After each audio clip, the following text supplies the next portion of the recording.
कोई काम किए बिना भी आप वो बना सकते हैं जो आप चाहते हैं, अगर आप इन चार आयामों को एक दिशा में रखते हैं और कुछ समय तक उन्हें उसी दिशा में स्थिर रखते हैं। अब उन्हें विश्वास है कि शिव उनके लिए ये करेंगे और ऐसा होगा।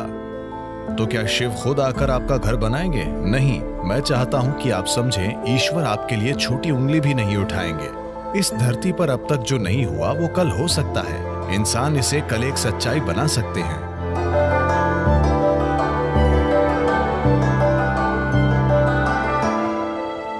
इस धरती पर इंसान ने जो कुछ भी बनाया है वो मूल रूप से पहले हमारे मन में बना था। वो सब जो आप देखते हैं, जो इस धरती पर इंसान ने किया है, पहले वो मन में बना था, फिर वो बाहरी दुनिया में बना। इस धरती पर जो अद्भुत चीजें हमने की हैं और इस धरती पर जो भयानक काम हमने किए हैं, वे दोनों ही इंसान के मन से आए हैं। तो अगर हमें चिंता है कि संसार में हम क्या बना रहे हैं, तो ये बहुत महत्वपूर्ण है कि सबसे पहले हम अपने मन में सही चीजें बनाना सीखें कि हम अपने मन को कैसे रखते हैं। अगर हम अपने मन को अपने तरीके से रखने की शक्ति नहीं रखते, तो दुनिया में हम जो बनाते हैं वो भी बहुत संयोग से और उल्टा सीधा होगा। तो अपने मन को अपने तरीके से बनाना ही दुनिया को अपने तरीके से बनाने का आधार है। योग विद्या में एक अद्भुत कहानी है। एक दिन एक आदमी टहलने निकला। वो लंबी सैर के लिए गया। संयोग से अनजाने में वो स्वर्ग में चला गया। सौभाग्य है ना? वो बस टहलते हुए स्वर्ग जा पहुंचा। इस लंबी सैर के बाद वो थोड़ा थक गया था, इसलिए उसने सोचा, अरे मैं थक गया हूं, काश मैं कहीं आराम कर सकता। उसने चारों ओर देखा। वहां एक अच्छा पेड़ था जिसके नीचे बहुत ही गद्देदार घास थी। वो सब इतना अच्छा था कि वो गया और वहीं लेटकर सो गया। कुछ घंटों के बाद वो जागा। अच्छी तरह से आराम मिल चुका था, तो उसने सोचा, अरे आराम तो मिल गया, पर मैं भूखा हूं, काश मेरे पास खाने के लिए कुछ होता। और उसने उन सभी अच्छी चीजों के बारे में सोचा जिन्हें वो अपने जीवन में खाना चाहता था, और तुरंत ही वे सारी चीजें उसके सामने आ गईं। आपको यह समझने की जरूरत है कि वहां की सेवा ही ऐसी है। भूखे लोग सवाल नहीं पूछते। खाना आया और उसने खाया। पेट भर गया। फिर उसने सोचा, अरे मेरा पेट भर गया है, काश मेरे पास पीने के लिए कुछ होता। सभी अच्छी चीजें जो वो पीना चाहता था, उसने उनके बारे में सोचा और वे सभी उसके सामने आ गईं। पीने वाले भी सवाल नहीं पूछते, तो उसने पी लिया। अब थोड़ी शराब अंदर जाने के बाद, आपको पता है चार्ल्स डार्विन ने कहा था, आप सब बंदर थे, आपकी पूंछ गिर गई। मैंने नहीं, चार्ल्स डार्विन ने बताया कि आप सभी बंदर थे और आपकी पूंछ गिर गई और फिर आप इंसान बन गए। हां, पूंछ जरूर गिर गई, लेकिन बंदर जो मन स्थापित नहीं होता, उसे योग विज्ञान में हमेशा मरकट कहते हैं, क्योंकि मरकट का मतलब बंदर होता है। हम मन को एक बंदर क्यों कह रहे हैं? एक बंदर में क्या गुण होते हैं? बंदर के बारे में एक बात यह है कि वो बेवजह हिलता डुलता रहता है। बंदर के बारे में एक और बात है, अगर मैं कहता हूं आप किसी को देखकर बंदर की तरह कर रहे हैं, इसका क्या मतलब है? नकल करने वाला। बंदर और नकल, ये दोनों शब्द एक ही मतलब रखने लगे हैं। तो बंदर के ये दो बुनियादी गुण वाकई ऐसे मन के गुण भी हैं जो स्थापित नहीं है। गैर जरूरी हिलना डुलना, आपको ये बंदर से सीखना जरूरी नहीं है, आप बंदर को ये सिखा सकते हैं। और नकल, मन हर पल नकल करता रहता है। तो जब ये दोनों गुण होते हैं, तो एक मन को बंदर कहा जाता है। तो ये बंदर उसके अंदर सक्रिय हो गया। उसने इधर उधर देखा और सोचा, ये क्या हो रहा है? मैंने खाना मांगा, खाना आया। मैंने पीने के लिए मांगा, शराब आई। यहां चारों ओर भूत होंगे। और भूत आ गए। अरे भूत आ गए, वे मुझे घेरेंगे और मुझे यातना देंगे, उसने सोचा। तुरंत भूतों ने उसे घेर लिया और उसे मारने पीटने लगे। फिर वो दर्द से चीखने लगा और बोला, अरे वे मुझे मार देंगे, और वो मर गया। अभी उसने कहा था कि वो भाग्यशाली है।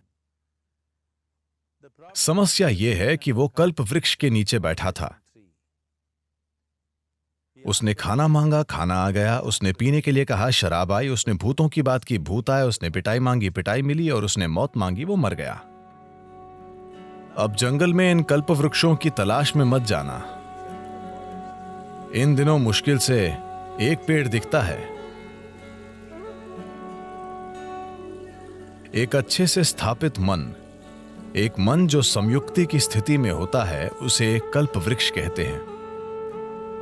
अगर आप अपने मन को संगठन के एक निश्चित स्तर तक व्यवस्थित करते हैं तो ये पूरी प्रणाली को व्यवस्थित करता है। आपका शरीर, आपकी भावना, आपकी ऊर्जा, सब कुछ उसी दिशा में व्यवस्थित हो जाती है। जब आपके ये चारों आयाम, आपका भौतिक शरीर, आपका मन, आपकी भावना और मौलिक जीवन ऊर्जाएं एक दिशा में व्यवस्थित हो जाती हैं, जब आप ऐसे हो जाते हैं तो आप जो भी चाहते हैं वो वाकई छोटी उंगली उठाए बिना होता है। आपके काम करने से उसमें मदद मिलेगी, लेकिन कोई काम किए बिना भी activity you can still manifest what you want. आप वो बना सकते हैं जो आप चाहते हैं, अगर आप इन चार आयामों को एक दिशा में रखते हैं और कुछ समय तक उन्हें उसी दिशा में स्थिर रखते हैं। अभी आपके मन की समस्या है कि हर पल ये अपनी दिशा बदल रहा है। ये ऐसा है जैसे आप कहीं जाना चाहते हैं और हर 2 कदमों पर आप अपनी दिशा बदलते रहते हैं, तो आपका मंजिल तक पहुंचना बहुत मुश्किल है, जब तक कि यह संयोग से न हो। तो अपने मन को व्यवस्थित करना और उससे पूरे सिस्टम को और अपने इन 4 बुनियादी आयामों को एक दिशा में व्यवस्थित करना, अगर आप ऐसा करते हैं तो आप खुद कल्पवृक्ष हैं। Anything that you wish will happen. जो भी आप चाहते हैं वो होगा। पर अभी अगर आप अपने जीवन को देखें तो वो सब जिसकी आपने अब तक इच्छा की है, अगर वो हो जाए तो आप खत्म। वे चीजें और लोग जो आपने चाहे, अगर वो सब आज आपके घर में हों, तो क्या आप जी पाएंगे? जब हम इस तरह समर्थ हो जाते हैं तो ये बहुत महत्वपूर्ण है कि हमारी शारीरिक क्रिया, भावनात्मक क्रिया, मानसिक क्रिया और ऊर्जा क्रियाएं नियंत्रित और ठीक दिशा में हों। अगर ऐसा नहीं है तो हम विनाशकारी, आत्मविनाशकारी बन जाते हैं। अभी यही हमारी समस्या है। जिस तकनीक को हमारे जीवन को सुंदर और आसान बनाना चाहिए, वो सभी समस्याओं की जड़ बन गई है। हम अपने जीवन के आधार को नष्ट कर रहे हैं, जो कि धरती है। तो जो एक वरदान होना चाहिए था, हमने उसे एक श्राप बना दिया। पिछले 100 वर्षों में हमें आराम और सुविधा के जबरदस्त स्तर मिले हैं, जो हमारे जीवन के लिए खतरा भी बन गए हैं, सिर्फ इसलिए कि हम सचेत होकर काम नहीं कर रहे हैं। हम आदतों से मजबूर हैं। तो मन को व्यवस्थित करने का बुनियादी मतलब है चीजों को विवशता से करने के बजाय जागरूक होकर करना। आपने ऐसे लोगों के बारे में सुना होगा जो कुछ मांगते हैं और सभी उम्मीदों से परे वो उनके लिए सच हो जाता है। आमतौर पर ऐसा उनके साथ होता है जो श्रद्धा रखते हैं। मान लीजिए आप घर बनाना चाहते हैं। अगर आप सोचने लगेंगे, अरे मैं एक घर बनाना चाहता हूं, घर बनाने के लिए 50 लाख रुपए चाहिए, मेरी जेब में 50 रुपए हैं, नहीं होगा, नहीं होगा, संभव नहीं है। जैसे ही आप कहते हैं संभव नहीं है, आप ये भी कह रहे हैं कि मैं ये नहीं चाहता। तो एक स्तर पर आप इच्छा पैदा कर रहे हैं कि आप कुछ चाहते हैं, दूसरे स्तर पर आप कह रहे हैं मैं ये नहीं चाहता। तो इस संघर्ष में ये शायद न हो पाए। कोई इंसान जो किसी भगवान या मंदिर में या जिसमें भी श्रद्धा रखता है, जो सरल मन वाला है, श्रद्धा सिर्फ उन लोगों के लिए काम करती है जो सरल मन वाले हैं। सोचने वाले लोग जो बहुत अधिक सोचते हैं, उनके लिए ये कभी काम नहीं करती। एक छोटे बच्चे जैसा इंसान जिसे अपने ईश्वर या अपने मंदिर में या जिसमें भी एक सरल श्रद्धा है, वो मंदिर में जाकर कहता है, शिव जी मुझे एक घर चाहिए, मुझे नहीं पता कैसे, पर आपको ये करना होगा। अब उसके मन में कोई उल्टे विचार नहीं है, क्या ऐसा होगा, क्या ऐसा नहीं होगा, क्या यह संभव है, क्या यह असंभव नहीं है। श्रद्धा के सरल काम द्वारा इन चीजों को पूरी तरह से हटा दिया जाता है। अब उसे श्रद्धा है कि शिव उसके लिए ये करेंगे और ऐसा होगा। तो क्या शिव खुद आकर आपका घर बनाएंगे? नहीं। मैं चाहता हूं कि आप समझें, ईश्वर आपके लिए छोटी उंगली भी नहीं उठाएंगे। जिसे आप ईश्वर कहते हैं वो सृष्टि का स्रोत है। एक निर्माता के रूप में उन्होंने जबरदस्त काम किया है, कोई प्रश्न नहीं है। आप इससे बेहतर सृष्टि सोच सकते हैं? अभी जो भी है उससे बेहतर सृष्टि की क्या कोई कल्पना कर सकता है? तो एक निर्माता के रूप में उन्होंने बेहतरीन काम किया है। पर अगर आप चाहते हैं कि जीवन आपके हिसाब से चले, क्योंकि अभी आपकी खुशी और आपकी खुशहाली की बुनियाद यह है, अगर आप दुखी हैं तो सिर्फ और सिर्फ इसलिए आप दुखी हैं कि जीवन वैसे नहीं चल रहा जैसे आप चाहते हैं। बस यही बात है। तो अगर जीवन आपके हिसाब से नहीं चलता तो आप दुखी होते हैं। अगर जीवन आपके हिसाब से चलता है तो आप खुश होते हैं। ये इतना सरल है। तो अगर जीवन को आपके हिसाब से चलना चाहिए तो सबसे पहले आप कैसे सोचते हैं?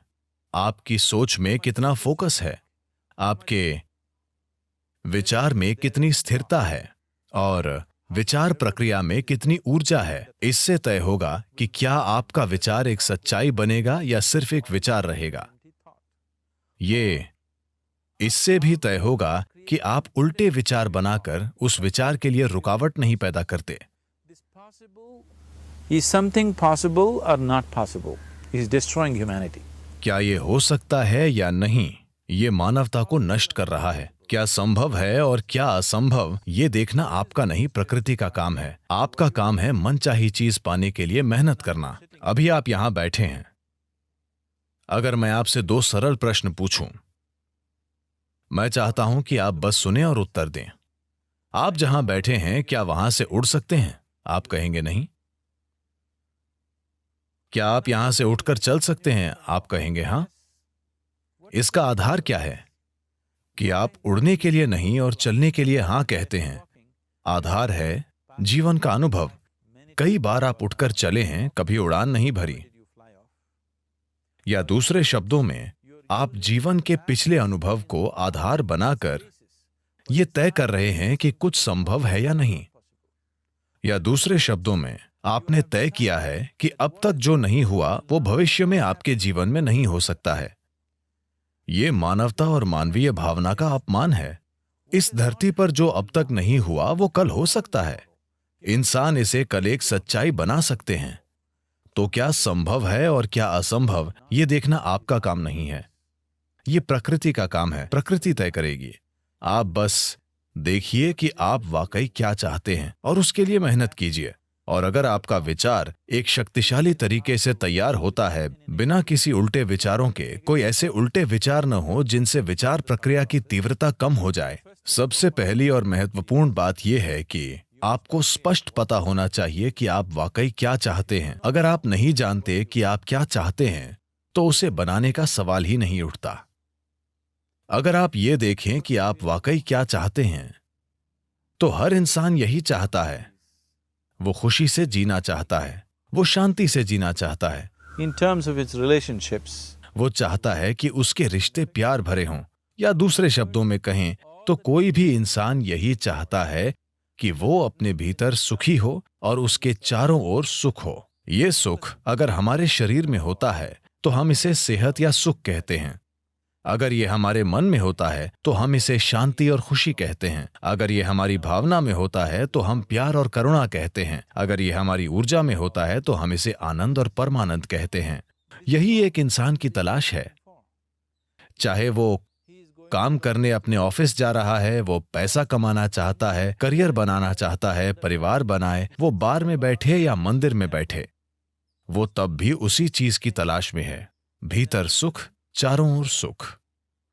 अगर यही हम चाहते हैं तो मुझे लगता है इसे सीधे संबोधित करने और इसे बनाने के लिए खुद को प्रतिबद्ध करने का यही समय है। तो आप खुद को एक शांतिपूर्ण इंसान, आनंदमय इंसान, प्रेम करने वाला इंसान, सभी स्तरों पर एक सुखद इंसान बनाना चाहते हैं। और क्या आप इस तरह की दुनिया भी नहीं चाहते? एक शांतिपूर्ण दुनिया, एक प्रेमपूर्ण दुनिया, एक आनंदमय दुनिया। नहीं नहीं, मुझे हरियाली चाहिए, मुझे भोजन चाहिए। आनंदित दुनिया से हमारा मतलब है कि हम जो भी चाहते थे वो हो गया। आप इसी की तलाश कर रहे हैं, तो आपको यही करने की जरूरत है कि अपने और अपने आसपास के लोगों के लिए एक शांतिपूर्ण, आनंदमय और प्रेमपूर्ण दुनिया बनाने के लिए प्रतिबद्ध हो जाएं। हर दिन सुबह अगर आप दिन की शुरुआत अपने मन में इस सरल सोच के साथ करें कि आज मैं जहां भी जाऊंगा एक शांतिपूर्ण, प्रेमपूर्ण और आनंदमय दुनिया बनाऊंगा। अगर आप दिन में 100 बार गिरते हैं तो क्या फर्क पड़ता है? एक प्रतिबद्ध आदमी के लिए विफलता जैसा कुछ नहीं होता। अगर वो 100 बार गिरता है तो 100 सबक सीखने को मिलते हैं।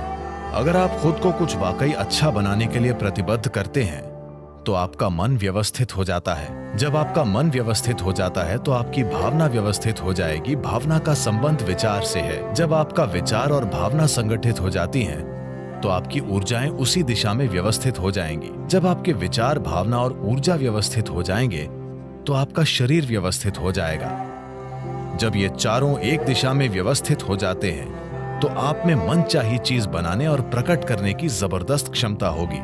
आप कई मायनों में ईश्वर होंगे। जो सृष्टि का स्रोत है वो आपके जीवन के हर पल में आपके अंदर काम कर रहा है। बात सिर्फ ये है, क्या आपने उस आयाम तक पहुंच बनाई है या नहीं? अपने जीवन के 4 मूल तत्वों को व्यवस्थित करके आपको वो पहुंच मिलेगी। ऐसा करने के लिए साधन और तकनीकें हैं। योग का पूरा विज्ञान, पूरी तकनीक जिसे हम योग कहते हैं, वो बस यही है, खुद को सृष्टि के एक टुकड़े से सृष्टा बनाना।